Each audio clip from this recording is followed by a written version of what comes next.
Gerat lari menuju arah Mado. Sampai di Mado, dokter sendiri dihadang, kemudian dipukuli dengan besi, kemudian digiring ke jurang dan langsung ditendang ke arah jurang. Pada pukul 9 lewat sekitar 11 menit, mereka bergerak lagi menuju ke barak yang kedua yang dipimpin langsung oleh saya sendiri sebagai ketua tim. Di situ kami ada 6 orang. Saya sendiri sebagai ketua tim, Paman Selo, Paman Emmanuel Abi, Paman Patra, Suster Christine, Suster Anti dan juga Suster Ella yang sudah menjadi almarhum. Pada saat itu juga mereka melakukan hal yang sama, menghancurkan kaca-kaca jendela dan juga memukul pintu-pintu, berusaha untuk masuk ke dalam untuk menyerang kami. Mereka juga menyiram bensin di sekitar barak medis dan juga mulai membakarnya. Saat pembakaran terjadi, yang ada di dalam puskesmas hanya tersisa saya, Paman Patra dan juga ketiga suster itu. Paman Eman saat itu berada di dalam puskesmas karena sedang buang air besar. Pada saat itu sedang terjadi pembakaran, saya sendiri meminta untuk ketiga teman putri saya atau suster untuk kami segera keluar dari dalam barak itu. Tetapi karena mereka perempuan tidak bisa mengantisipasi situasi, sehingga mereka memilih lebih tenang di dalam barak itu.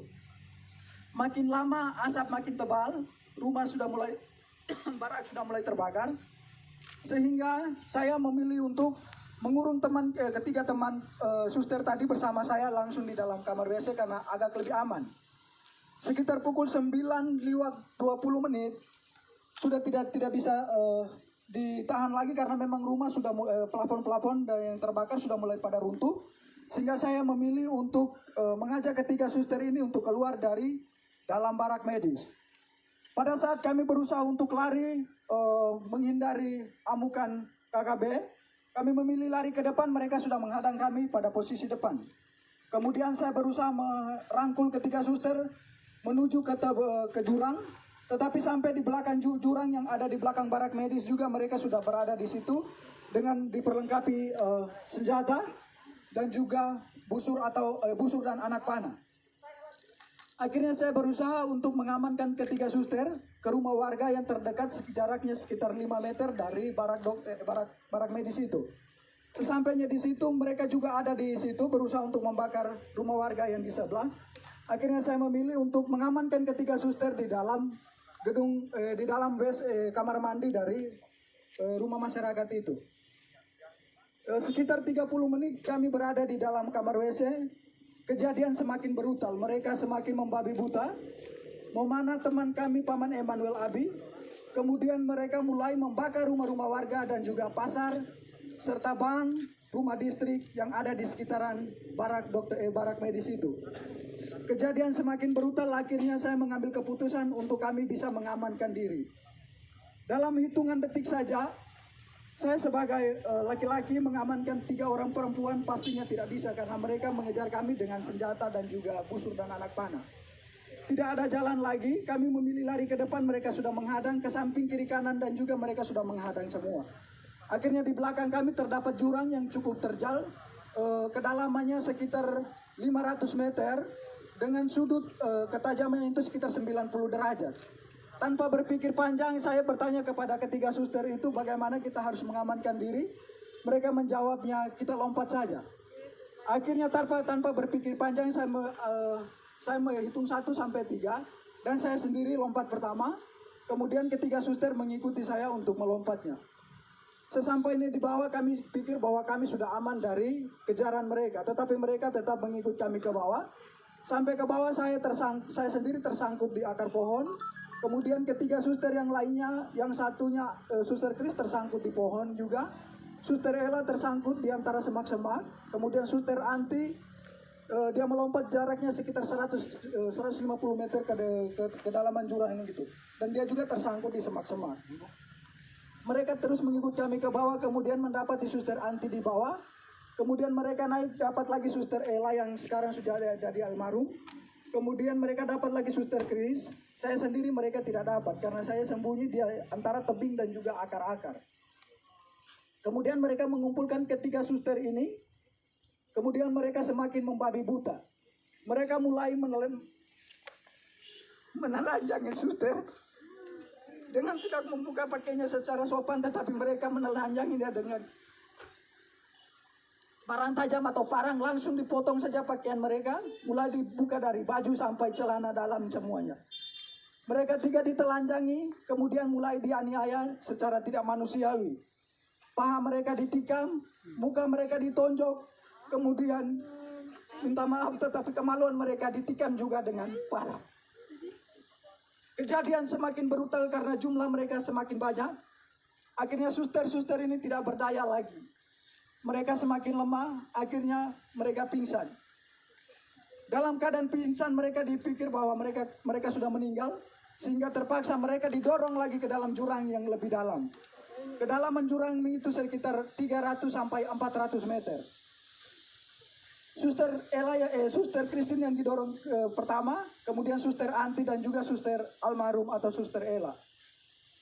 Sesampainya dibawa ke dalam jurang itu, Suster Anti langsung pingsan, dalam keadaan pingsan tidak sadarkan diri. Suster Chris masih sempat dari pingsannya bisa sadar. Suster Ella juga dari pingsannya bisa sadar kembali.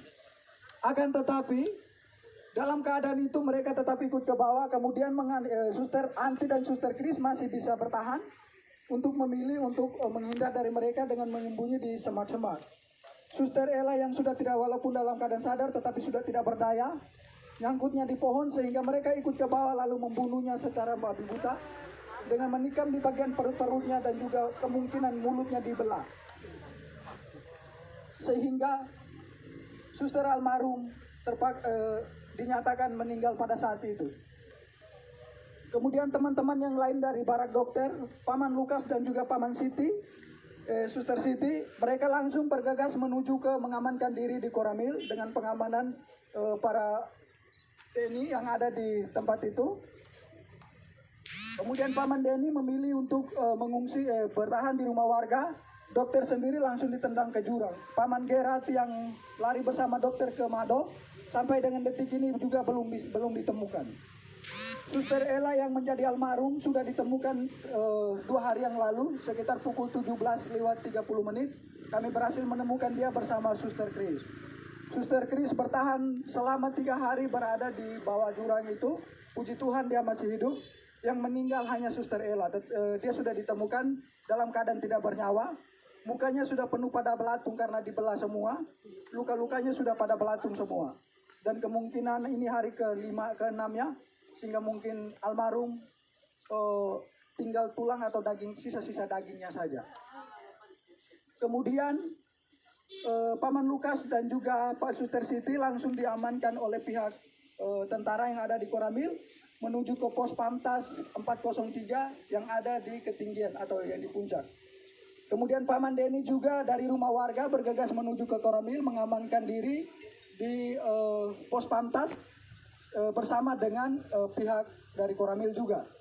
Dokter sendiri bertahan selama berada di jurang dari pukul 9 lewat sampai sekitar pukul 9 malam.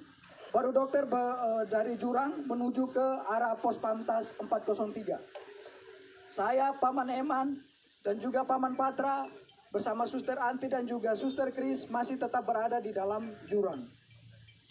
Pada pukul 5 sore saya sendiri berusaha, karena melihat situasi sudah aman, saya berusaha keluar dari semak-semak. Kemudian berlari menuju ke Koramil. Sesampainya di Koramil tidak ada petugas karena petugas semua sudah diarahkan ke pos Pamtas. Sehingga saya memilih mengamankan diri di salah satu rumah warga yang ada di sekitaran Koramil itu. Paman Patra tetap memilih dan juga Paman Eman tetap memilih bertahan di jurang bersama dua suster, tetapi posisinya terpisah. Kemudian pada malam harinya Paman Eman yang terkena busur itu, dia memilih untuk naik pada sekitar pukul 10 malam. Kemudian dia berusaha tidur di bawah kolom rumah warga yang ada di sekitaran jurang itu. Paman Patra tetap bertahan. Kemudian pada pagi harinya sekitar pukul 6, Paman Eman bergegas menuju ke Koramil untuk meminta perlindungan. Begitu juga Paman Patra. Sehingga pada sekitar pukul 7 kami 3 bertemu di Koramil dalam keadaan selamat. Suster Anti dan Suster Kris masih tetap bertahan di jurang. Suster Anti keluar dari jurang sekitar pukul 10 malam dengan kondisi saat itu hujan deras. Dalam keadaan telanjang, dia dari jurang menuju ke Polsek Kiwirok. Sesampainya di Polsek Kiwirok tidak ada petugas karena memang petugas semua sudah pada ngungsi sudah pada diamankan ke pos Pamtas itu. Mereka bertugasnya di situ. Kemudian Suster Anti memilih untuk bertahan di pos, tetapi karena takut dengan situasi, dia berusaha keluar dari pos lalu kembali bersembunyi di semak-semak. Sampai pada sekitar pukul 7 pagi, itu ada kegiatan pembersihan dari pos Pamtas 403, sehingga Suster Anti memilih untuk keluar dari semak-semak karena memang dia juga sudah pada tidak berdaya lagi. Menurut keterangan dari Suster Anti bahwa pada saat itu dia sudah pada siap untuk pasrah, untuk mati karena memang sudah tidak sama sekali tidak berdaya, tetapi dia berusaha merangkak pelan-pelan sampai ke pos polsek sehingga berteriak dan meminta pertolongan daripada pihak pos Pamtas.